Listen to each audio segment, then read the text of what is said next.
Attention, Stacking Pennies fans. We went rogue this week. Because it's not often you get a chance to talk to the fella that if you just asked ChatGPT to fire off what a race car driver would look like, and then you just kept saying, no, make it more cool, make it more cool, make it more cool. No, put more trophies behind them. But also a two-time Indy champ, as well as the reigning, defending, back-to-back Indy 500 champion. Joining us right here in the Nonsense Garage, Josef Newgarden. Wow, that is a stellar intro. I'm so excited. What an honor to be here. I love this garage. Thank you guys for having me. Well, buddy, it means a lot for you to come in town, live in Nashville, come in for a simulator. We've been trying to do this for a little while. We have. I hemmed you up in the drivers' meeting in Nashville last year. I was like, yo, I need your ass in the podcast studio because we gotta get a bit more diverse of guys in here. You know, we talked to all these NASCAR guys. That's all who I am friends with, or really not friends with. That's just who I have their cell phone numbers. But you're the first IndyCar guy. We talked to drag race. We talked to Clay Millican, U.S. national champ last year.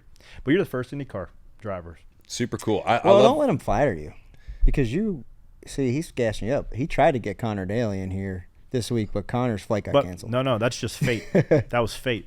He wasn't supposed to be the first. Was he IndyCar. scheduled? Was he scheduled to come in? His flight you got were delayed. scheduled first, but then he was coming to the sim. It was nonetheless. Facts are the facts, and Joseph's in the damn studio right now. First off, let's just start with yesterday or last week. St. Pete, congrats on the podium, top 3. You talked about how you were close on fuel, a bit closer than what you anticipated. Run us through that day, and are you happy with the result? It was a good weekend in a lot of ways. I mean, we left St. Pete. First off, we had super fast cars. I mean, if you're wishing for one thing as a race car driver, it's to leave a race weekend and go, we had winning race cars. That's kind of the one thing you struggle to fix when you don't have it, right? It's the hardest thing to fix is when you don't have speed and winning cars. So we had that right out of the gate. Like first practice session, first test in Sebring actually a couple weeks ago. I was like, man, our cars are really good. I'm talking about our street course package, and that's the tough thing about IndyCar racing. It's the same for you guys now too, but you got to have a good street course package, a good road course package, and then obviously a good oval package across the board, short and super speedway. And some years you get like one of the 4, some years you get all 4, and we're really working to try and have every ingredient in place. I think the street course car is in a good spot. So I left the weekend feeling like that. I think we had a chance to win the race. Certainly a couple of our cars did. Scott started on the pole. McLaughlin wasn't on the right strategy, but they were super stellar, had a good race.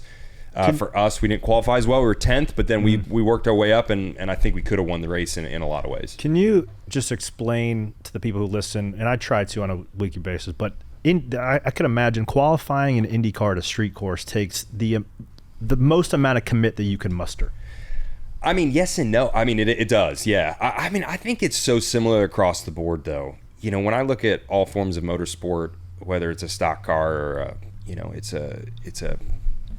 a prototype type car in endurance racing, or it's an Indy car, like we're all doing the same thing. Like I don't want to say the commitment level is different in an Indy car.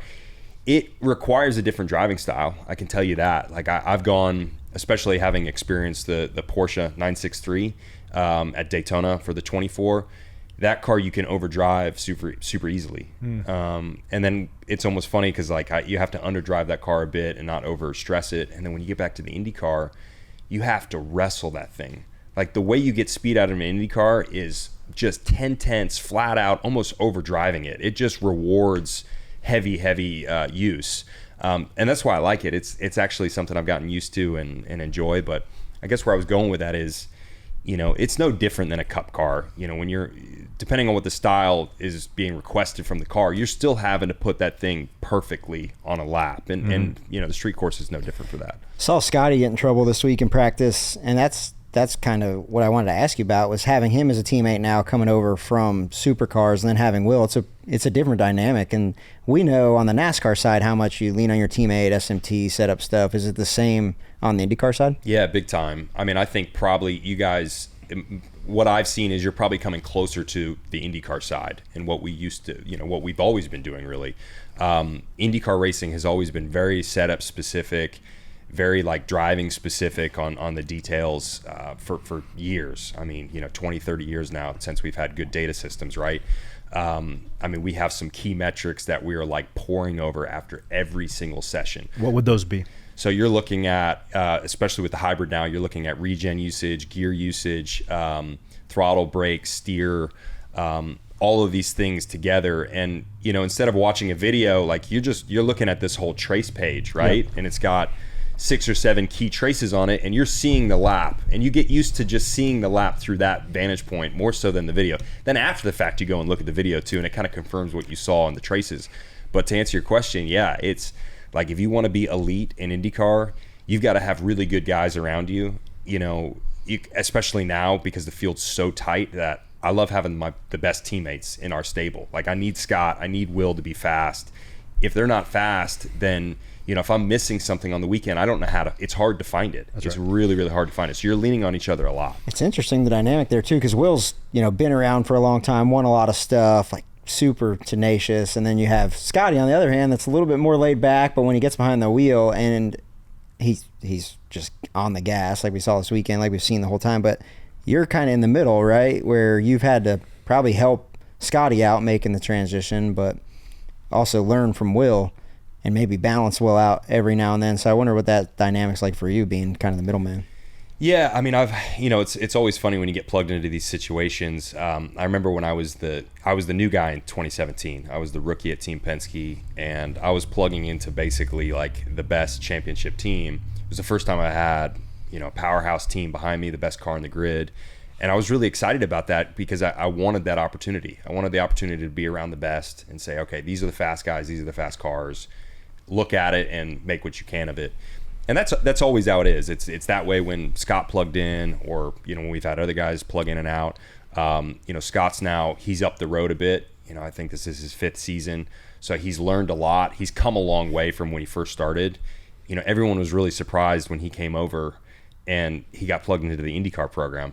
I think everybody assumed like, oh, they'll just put him in a cup car, and I do think he would be wicked in a cup car in a lot of situations. And he's figured out the ovals.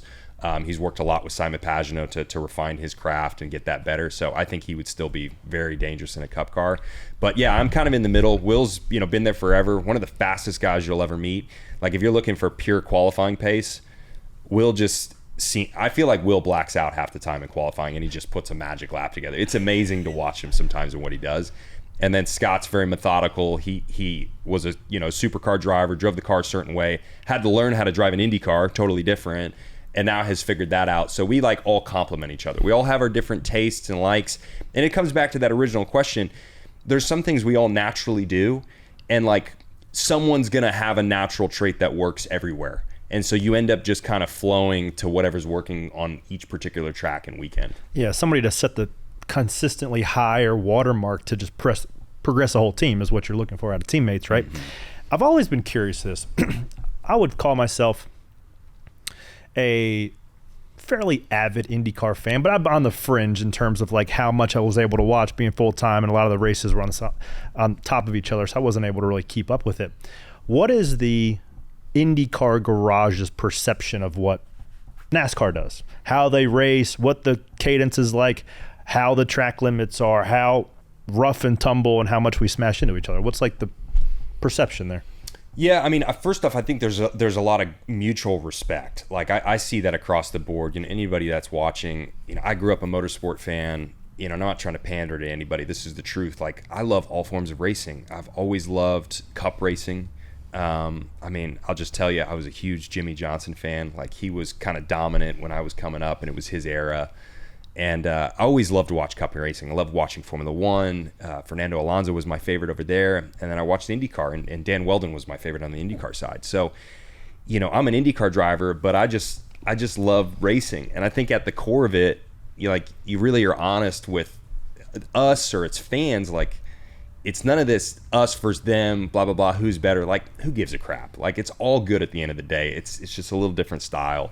And then to answer your question, I think the perception on our side, though, is that sometimes it goes a little over the line on the cup racing. That's what I would say. I'd agree. Perception on our side, too. Yeah. Especially now, like my one big beef or like issue with NASCAR racing is a lot of the super speedway stuff. Like I love it, and I just think there's a better ground to be found on the super speedway racing where you can have this amazing drafting battle with everybody, and there's a skill set to it. It's not like, I'm not one of these guys that's going to go there. There's no skill in the speedway racing. I just think it's gone too far, is what I would say. Like that's my personal opinion. Is it could be pulled back just a little bit, and you could get this strategy coming back to where you don't have, 35 cars in a wreck. It's just a cluster like half the time. Yeah. And it's like, I love the super speedway racing from NASCAR, and I want to see it continue. It's gone too far in my opinion, and there's too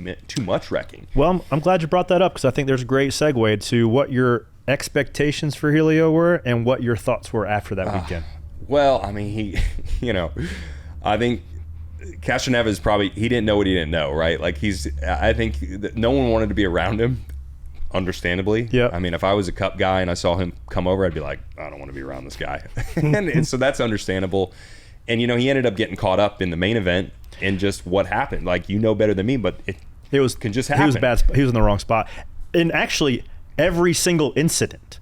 I think he got crashed 4 times after the checkered flag in the ARCA race. Yeah, I was like, welcome. It was like one of those. Yeah, sorry.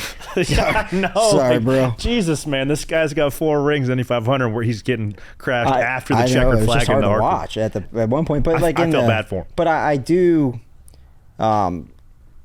commend the fact that he was up there racing. Right, like he could have sat in the back, taken a top 20, talked about how great it was, but he was in the field racing, not just laying back. So there was something commendable to that. But man, that's like someone jumping Indy 500, right? Like it's just so hard. Well, but I love it. We need it, right? Like Larson coming over and running the Indy 500 was wicked cool. Mm-hmm.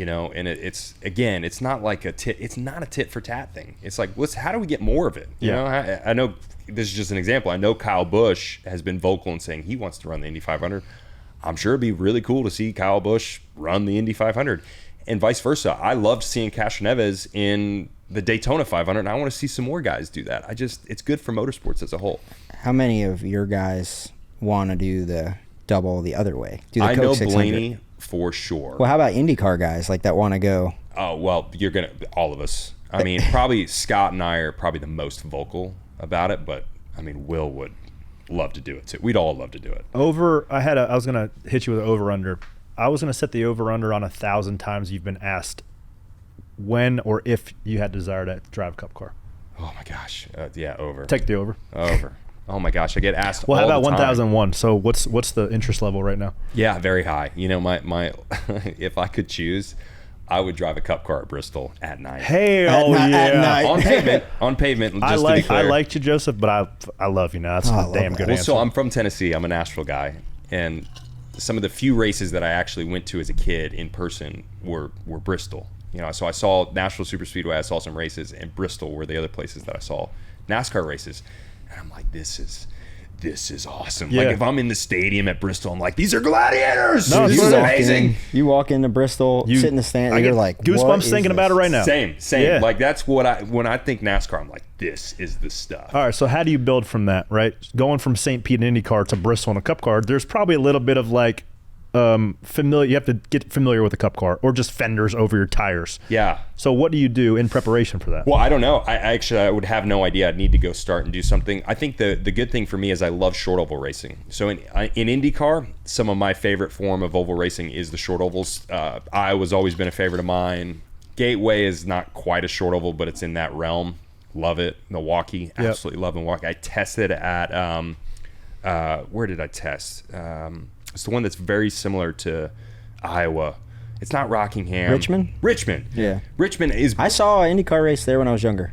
They used to race there. I don't think they were very good back in the day. They had too much other. downforce. No one could pass. But so I went and tested there. We were supposed to run in 2020 before COVID, and I was like, this is just a smooth Iowa. Yeah. I was like, this place is amazing, and it was huge tire fall off. Yeah. And I was like, man. So I got that going for me. Is that I love short oval racing. I think that will transfer a little bit.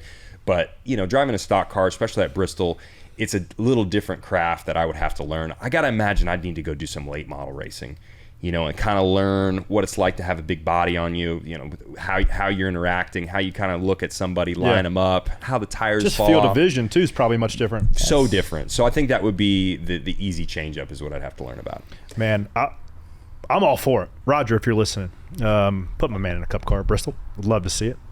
Walt too. One day. Dude, I love talking to Walt Zarnicki about stuff like that. He's one of the best. But yeah, I don't know. It's something that I think we talked about with Connor Zilic, even with Kyle doing the double. It's kind of opened the floodgates. So like now everybody's kind of asked, hey, would you like anybody that isn't just a cup specific guy? I think Zilic comes to mind because of his background, but it's like, are you going to do it? Or it was like, man, in 5 years from now, there might be 5 guys doing the double because that's kind of what it seems like it's trending towards. Dude, I would absolutely love to see it, and just the crossover between audiences, I think it's worth a lot. I'm gonna shift gears here a second because my 5-year-old Levi just walked through, and he knows you through your children's book, man, because I have read him, and he'll attest to this. Maybe not if I put him on the spot. Once a Levi, week. is the book good? Hey, He's gone. Slowly closed the door. No answer. No, I like Motozilla better. Talk about that project a little bit, man, for the listeners. It's a great book. It's essentially your career. I mean, Higgy's got me notes here of just your progression, but you essentially lay out in vague detail your progression from go-karts and your interest and going to Europe and deciding to come back and have the opportunity. But the theme of the book, or the moral of the book, is to not give up, right? 11 or 12 shots at the Indy 500? 12 attempts, yeah. 12 attempts at the Indy 500, right? And you continue to go, and that was your main focus. And now look at you, right? Back-to-back champ. So talk about how composing that project came along. Well, it's been so much fun to go through. So first off, we wanted to write a kid's book, mostly for our son Coda, because he loves reading at night. He's almost 3 now, and like every night we're reading books. There's not a ton of racing books, as you know, and there's definitely not a lot of IndyCar specific racing books. There's Dale Jr. kid book though. There is a Dale Buster. Jr. Yeah, it's a great book. But there's not a lot. You're pretty limited on the shelf space, and so we were like, well, let's make something. And making a book around my career and my interest in winning the Indy 500 kind of seemed fitting, and it was good timing. I finally won it. So it's very much about determination. Like, it really doesn't matter how good you are at something. It's going to take, I think the message is really that it's going to take hard work, and it can be applicable to anything even outside of racing. You don't have to need to or want to be a race car driver, but you're most likely going to have to work hard and be determined to achieve your goals in life. And so that was the messaging behind that book, and it kind of tells my story of how I got into racing, how I got to IndyCar, and all the attempts that I made at the Indy 500. And now we have another book that we came out with, Goodnight Racetrack, which was really my wife's idea. It's her book, and we always loved Goodnight Moon. That was like one of Coda's favorite books too. And so we made Goodnight Racetrack, and we're really proud of that. So now we got 2, and we're just trying to help a little bit of the content that's in the series. Parents now have something else to read their kids, and for us it was just a fun process to go through. While we're talking about personal stuff, got to spend some time with you and your wife Ashley a little bit this winter, and I heard that I learned that there was a very interesting story on how you guys met. Was she a Disney princess at the time? It's a real story. Yeah, it's a bizarre story. So 2012 in December, we were in Disney World. It's my mom's birthday, and we were you can't make this up. We were eating dinner at Cinderella's castle, and Ashley was there working as Ariel, and I was like, "Who's this Ariel?" Did you always have this thing for mermaids, or what? I didn't realize it did until that moment. I'm like, I guess this is my thing. But I wanted to know who she was so desperately. It's very hard to figure that out. Like, I went home that night and was like, I'm gonna Google search how to find Ariel. How do you find the employee inventory of Disney World for princess? It's like impossible. You're never gonna find pinged as that. A stalker. Yeah, Ping. Yeah, instantly flagged. Hey, we so need weird. to talk to you, sir. She ended up emailing me that night, like 2 hours later. I'm like, I get an inbox from Ariel, or I get an email in my inbox from Ariel. I'm like, oh, this is a done deal. I don't have to find her. She found me, and I thought she found me because I made the reservation for our family at the restaurant. Lo and behold, like the real part of the story is my dad put my email down on the check. He ended up paying the bill that night. So my dad ended up being the wingman in this whole thing, and we got connected. She moved to Japan immediately afterwards, but yeah, she was at one time she was very close Shout with out the princesses. Pops, man. Shout out Pops. My favorite part of the story, and I hope this is true, is that when you went on your first date and you picked her up, you were like, "Where's your red hair?" So I'd never seen her outside of this costume and the red hair. She kind of catfished you. I was like, she looked a little different than. Wait, you have legs? Yeah, I was like, oh man, I wanted her to keep that outfit. Thought we were going can we swimming. keep that outfit, but she didn't. No, obviously she couldn't take that. I was always sad about that. So when you guys lived in Birkdale, around Birkdale, and Cornelius there for a bit, Kelly and Ashley hung out a bit. Yes. And she follows along with you guys' journey, and we're all Instagram friends here, right? But she's always curious on why and how often you go to Japan. Okay, so that's a segue from this. So as soon as I met Ashley and we went on our first date, it took a couple weeks. We were like pen pals for 2 weeks, and then I flew back down to Florida, went on our first date, and I learned she was moving to Japan within a month. She had like signed a contract with Disney to work over there. And I thought, like, you got to be kidding me. I just met the woman of my dreams. I'm like, I love this girl, and she's going to leave the country. It ended up being a very good situation. And what I mean by that is I had to travel to Japan to date her, basically. And it was really fun. I went over there 3 times over the next year while she was living there. I got like extended trips. I went like a week at a time. And it was so cool. I fell in love with the country of Japan just like she did. She was working there, and we loved it. So we've gone back so many times. We've vacationed there a lot. If people have not been to Japan, it's kind of like the Indy 500. I tell people, like, it's the same sort of thing. Like, you need to see it at some point in your life. If you've never been to Japan, you have to see Japan at some point in your life. It's so different. It's such a cool culture.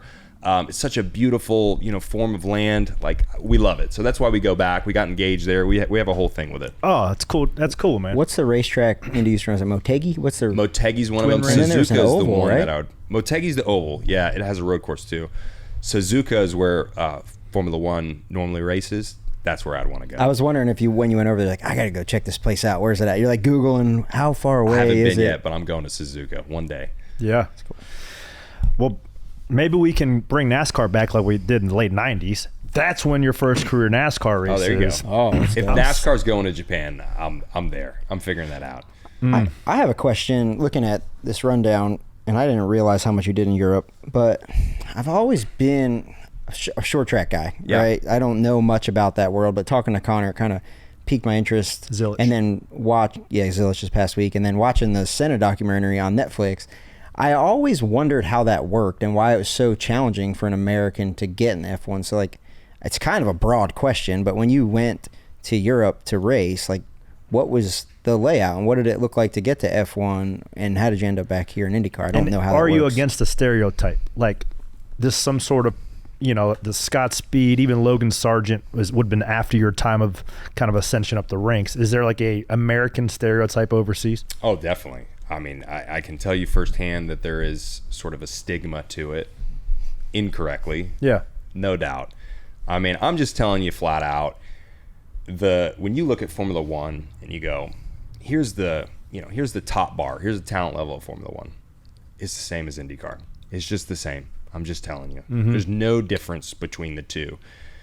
Now, when I describe it, Formula One is a manufacturer's championship, and it's a much bigger component than driver and team. It's about who's building, large major manufacturers, who's building a competitive car for that year.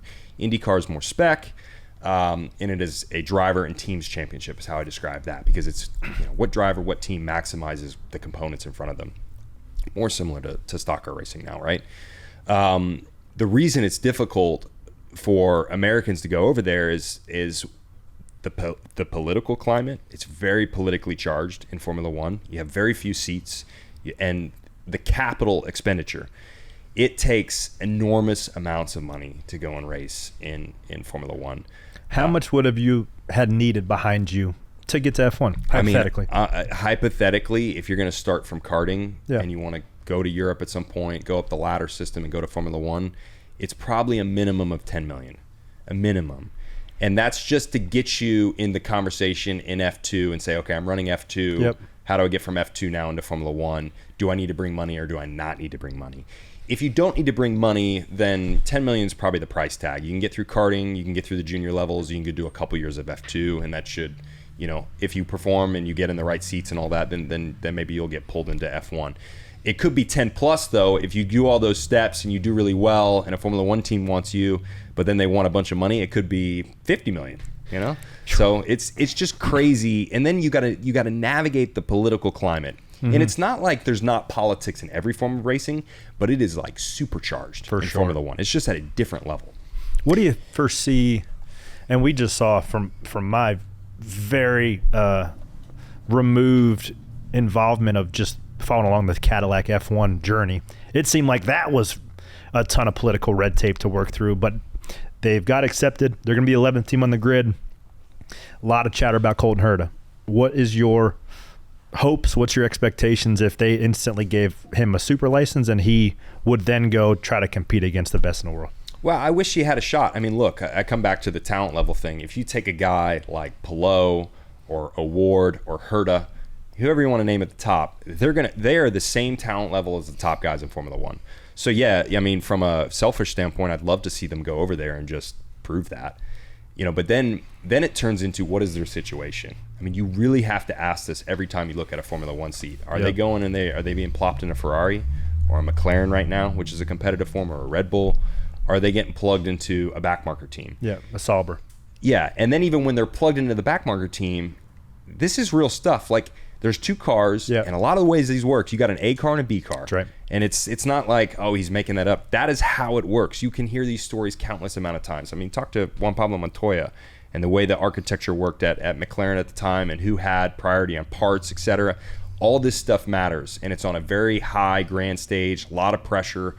So there's just so much that goes into it that, I think about a guy like Zillage. If Zillage by far has the talent as a young American to go and compete and be a world champion in Formula One, but he would have to have someone back him correctly for that. Yeah. He'd have to have someone buy in, like take a Mercedes, for instance, and say, we want this kid, we want to bring him up. They'd bring him up the ladders, he'd win, he'd be on the right teams with the right engineers, the right engine provider, and then they plug him into their Formula One program, and they would prioritize him in the Formula One program and give him, the right ability to perform at that level. That can all happen, but all of those things have to be put into place. It's not just identifying who's the right talent. Right. It's identifying the talent and then saying, okay, is someone going to give them the correct opportunity? Well, you just articulated that better than I've ever heard anybody do it. So thank you for doing that, for educating the fans here. That was I mean, it's a lot when you really dive into it. For sure. When you look at it from the surface, what Formula One has done so well, and I have a lot of respect for I love Formula One. I grew up watching it, wanting to be a part of it as well. They've marketed it as the pinnacle of motorsports. And in ways it is. If you're talking about manufacturing a car to the pinnacle of what the sport can be, it is that. Yep. But that's where it stops. If you're talking about the pinnacle of competitiveness within motorsports, team dynamics, racing drivers, I disagree. It's not the pinnacle. They just have the tagline for that. I agree. I wonder if it hurts the American stigma too, that every time an F1 driver comes as a crossover, all these guys just smash right into them. I'm like, that's not helping. It's got to not help somewhat. You know what people want to breeze over? So we get a lot of guys that cross over from Formula One and come to IndyCar. Yep. And just in my opinion, what you see is the way people have performed in Formula One, these individuals, and when they come over to IndyCar, they perform about the same. Mm-hmm. Like you see how they've performed and what team and what car they were in, and then you see what car they're in IndyCar, and you're like, that kind of makes sense. It lines up. And there's examples where you got guys like Fernando Alonso, one of my favorites growing up, and I think Fernando is an absolute world-class talent. He came over and he didn't qualify for the Indy 500, and people just want to like brush that off. Yeah. It's not what people think from the surface on the outside. It's not this huge divide and, the Formula One guys are at a completely different talent level. It's just a different craft. Joseph, what if Roger would make a provisional to where if somebody with prestigious world-class talent comes over and they get to make the race no matter if they qualify or not, and they get to make no money and no points? You went there. I've never heard of this idea. It sounds pretty crazy to me, but is that a good idea? No, don't put him in the spot like that. It's not going to happen. Oh, I didn't even think about it. It's not going to happen. Hey, don't put him on the spot. Hey, listen, I'll tell you where that's never going to happen, or in IndyCar? fans won't. it's like a do not do that type of deal. Indy has Indy. the fans in Indianapolis, man. It is such a almost like a cult, right? Like purists. It's great. Yeah. Right? I love it. There's nothing like it, and that's what makes it like magical, right? But I did want to ask this question. I don't want to be too much of a company man. How much has the series changed since the Penske Entertainment ownership group has come in? It's changed a lot. I've been a part of IndyCar now since 2012, and it's gone through so many iterations of ownership and complexion. And I think that's been the hard thing about being a part of it for the last 13, 14 years is there was so much constant change. Now, since Penske Entertainment has acquired it in 2020, we've had the most consistency that we've ever had. And what I really admire about Penske is that, look, they may not do everything perfect at first, but they don't make mistakes twice. And so they've gotten in on the ground floor here. They've gotten their hands around it. They've tried to put some provisions in place to get the thing steady and moving forward. And they're like chipping away at it. And we're making really good progress right now. And I believe in the long-term potential of Penske Entertainment. They know exactly what they need to be doing. So I have great hope, and not, like a whimsical hope or a fairy tale hope. Like, I have genuine hope that we are on the right path. Well, now. you're already seeing it because every race is on Network Fox. I mean, that's a huge deal. And I think that segues into the commercial. Oh, thank God you were going to. I was like, you can't not talk about it. It was unbelievable. I sent it to like at least 15 people that I know. Like, this is the type of content that we on our side would love to. We also don't have fellas look like this guy. But I asked, 2 Indy 500 championships in a row, right? I asked one of the guys at Penske, hey, got to go talk to Josef. What should I talk about? They said, ask him if that was a real video of him swimming at the beginning of that commercial. And I was like, oh my goodness. Someone went there. Yeah. They did. Do you remember that? Right there. Was that live footage? I do. I vividly remember it. Yeah. And they were right. And you won. It's been a winner ever since. I was born to win. Technically, we've all won our first race. Well, that's right. Is all I'll say. Everybody sitting here is we're all winners here in this world. It's been phenomenal. Like, just to touch on it, and you're absolutely right, Corey. Like, any major series really needs this type of marketing. You can't get around this. People watch sports for the human element. You want to find people you like, people you hate. You want to see people succeed. You want to see people fail. And in order to do that, you've got to like create those stars and those moments. And like IndyCar's had them. We've unfortunately had to talk about our series as like this hidden gem, which is kind of a shame. Like, 30 years ago it wasn't a hidden gem, but it's been a hidden gem for a while now. And I think the great thing about Fox is they're putting that to the forefront. They're gonna say, okay, we recognize the stories that are here, and we're gonna tell them. When you're doing like the did they give you the storyboard of that? Like, hey, here's what you're thinking, or is like, hey, show up. No, and they we're did. gonna shoot some stuff, dude. Like, okay, so I remember it's been so cool working with Fox. Like, genuinely, it's easy for me to sing their praises, and we get to work with the A team. You guys do too, though. Like, I don't think Fox has a B team. They're just like, we got an A team and they work on everything. Bob Pockers is the A team. Shout out Bob Pockers. No, they have like one team. It's the same group that's worked with you guys. It's the same group that does the Super Bowl. And so like right away when I met him, I'm like, man, this is another level that I wasn't used to. And then they showed me this storyboard, and I thought, well, that's pretty like tongue in cheek. That's kind of funny. Yeah. And I said, people are either gonna love or hate that. Crushed it. We'll see what happens. And then we filmed it, and I didn't see this thing afterwards until we filmed it until 24 hours before they aired it. And I remember seeing it for the first time over Zoom. I'm like, wow, this turned out better than I thought it was going to turn out. They did a great job. Oh, it's awesome. But it's so crazy to me sitting here listening to you say that. It's like Indy's like a hidden gem when it has the greatest spectacle in racing. What's that, like the most attended? Yeah. Like the Indy 500 is such a huge thing. And then it's like the rest of the year, no one really talks about it. So to think of it like that as a hidden gem, but it has maybe the biggest motorsports event. Yeah. It's such a There's weird been a disconnect. dynamic. I mean, it's a great way to put it. There's been a disconnect between this, this historic race. It's the most historic motorsport race in the world. Yep. It's going to be the 109th running. There's nothing that even comes close to it. It's it's the greatest spectacle in racing. It's the single largest attended sporting event in the world for a single day, still by a wide margin. But there's been a disconnect to the overall championship. People are like, oh, we know about the Indy 500, but we don't associate it with a championship. And that's kind of been the problem. I wonder if still feels the residuals from when it split to kart and IndyCar. Because sure. it got so muddy that everybody's like, whatever, when's the Indy 500 coming? But that's what happened. I mean, I think if you really look at it, that's most likely what's been, the smoking gun or the dagger that fractured everything. And it's been like this slow churn to figure out how do we get it back together. And I think we're at like probably the best point we've ever been to bring it back together. I have a redneck theory about this. Can't help it. He's from Kannapolis. No, I'm excited. I don't right know here. what you're going to say. Neither do I. It's gonna as the words come to my brain, they're gonna come out of my mouth. My redneck theory is this. My redneck theory is fans watching a NASCAR race is easier to follow along because the cars are bigger relatively. The numbers, which essentially we could all agree on, are the brands. Whether it's a Jeff Gordon or a William Byron or Casey Mears driving the 24. The 24 is the 24. So you could just pull for that car, and it's emblazoned on the side of a rolling billboard. My redneck opinion is this. Indy cars are hard to really differentiate because they have less real estate, less colors. And I think that is putting it very elementary. But when I'm watching, it's hard to really tell and differentiate which cars are what.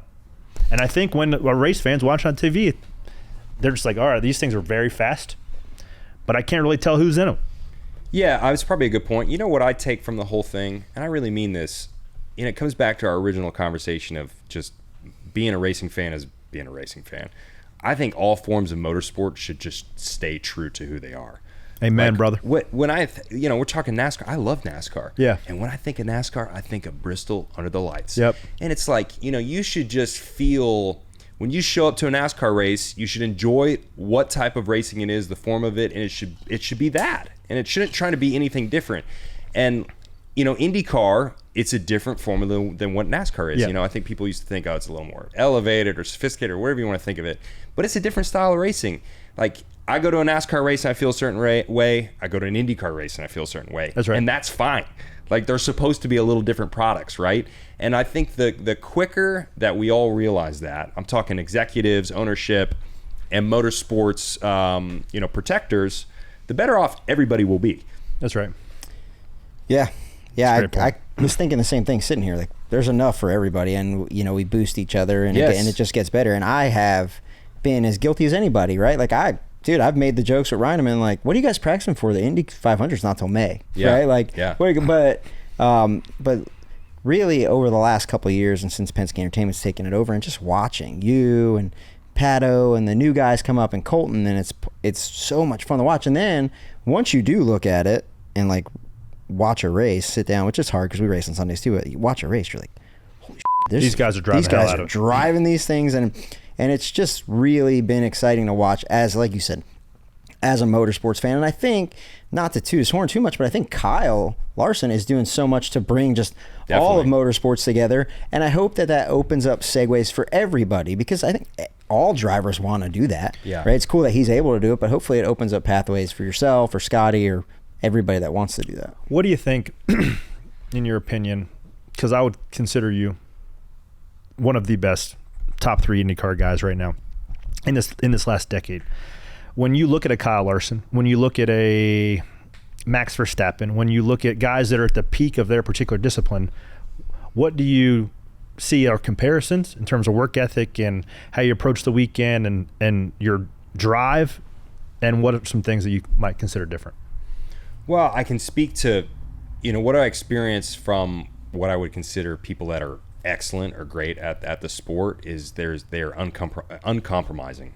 Like, each individual, they are so singularly focused on performance at the track and every little detail and what has to be done to find the edge. Like, it's uncompromising. Mm-hmm. There is no other freaking agenda for why they're there. It's how I operate. Like, I'm not shy to say this. I want to be the greatest IndyCar driver there's ever been.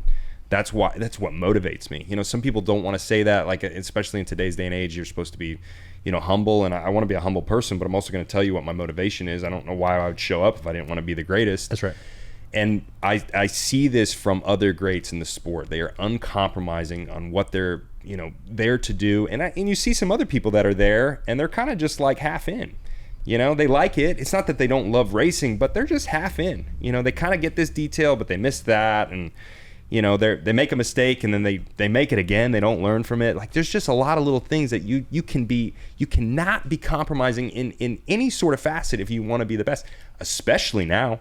Yeah. I mean, shoot, you know, 50 years ago, The margins are small now. it used to be it was a Yeah. difference 50 years ago. If you had the best car, you could probably get lax every now and then. Even the best motor. Or you had the best motor. You can't do that now. Everybody is too close that you miss one little detail. And I'm talking about the team too. That's just the driver side of it. But the team, Has to be all of you perfect. together, you have to be perfect. You know how it is. I mean, it's the same in the Cup side. I'm ready to run through a brick wall after that. Let's go. We always have I don't know if you're going to ask the 3 questions, I am, yeah. I I also want to save some time for some ping pong too, because So- I got a blindfold for this fella after watching that commercial, so I can try to beat him. the other day at in the Cup shop at Penske, there was a Mark Donahue F1 car, and I was like blown away with how small it was. And I think that's one thing F1 does good, whether it be at the racetracks, like their current drivers run former cars. Lewis Hamilton running the Senna car. Is there a Penske car that if you got a chance to like take the Goodwood or Rip that you would undoubtedly want to run? Yeah, definitely. I hear the story about the Beast most often from Indy. You know, there's all sorts of books on this where I forget the chassis number. It's PC something. When Penske cars used to still build their own chassis, but they built this custom engine that was called the Beast, and it just like flattened everybody at Indy, like just crushed them.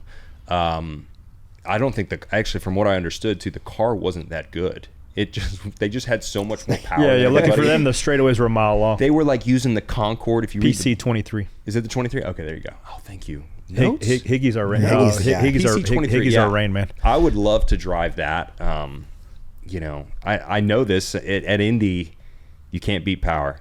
Like, you got the power, everything's easier. But you it's can have called- a bad car if you have the power Hey. at Indy. So It's called Motorsports, not chassis sports. it's true. So I would love to give that a rip. I think that car would be neat to drive. Well, buddy, that segues me to the 3 questions that we ask all guests. And the first time we're going to get to give these off to an IndyCar fella. If you had to pick one race car and one racetrack to race at the rest of your life, you didn't have a chance to race any car or any other racetrack, you had to be content for this until the day you die. Oh my gosh, it's hard. I mean, I'm gonna say with what I know, unfortunately, probably Road America. Okay. Beautiful part of the country. Yep. You go up to Elkhart Lake around June. I mean, I don't want to be up there in the winter, but summertime, Elkhart Lake, I would drive Road America over and over again, and I'll just take the current IndyCar because I know it. Okay. It's pretty good around there. That's one of my favorite things about Road America too. Is it was like it was built for an IndyCar. You know, it's wide, it's expansive. You got super fast corners, but you got kind of all sorts of sections, technical and whatnot. I never get tired of a lap around that track. Well, there you have it, ladies and gentlemen. IndyCar at Road America. I think that's a pretty good pick. Question number 2. What's your most embarrassing moment at the racetrack?